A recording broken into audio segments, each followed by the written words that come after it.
On October 10th, we are offering the PSAT and SAT here at South for free. This is a great opportunity to save money as well as prepare yourself for college, so taking it seriously is in your best interest. I took a trip to OC to see how they run it. The SAT should be taken very seriously when you take the test.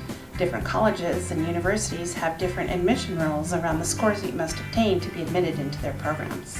SAT scores are used by a lot of four-year colleges to determine admissibility to their college, and it can also be used to determine how students will qualify for merit-based scholarships.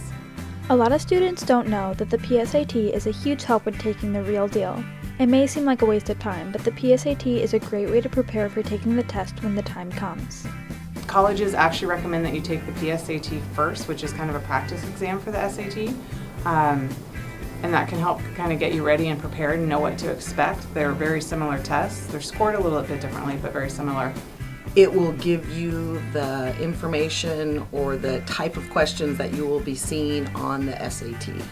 If you study the questions and review them, it'll give you like questions that you will see on the SAT. It will not give you an essay prompt though. But no matter if you're taking the SAT or the PSAT, you need to be prepared come testing day. There are many ways that you could prepare to study for the SAT.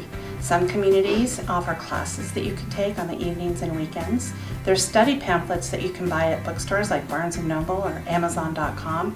And there's even a great website called testprepreview.com that has every test from the Accuplacer, the SAT, the ACT, even the LSATs and the MCATs. So good luck, South. Prepare yourself and get the best score you can get.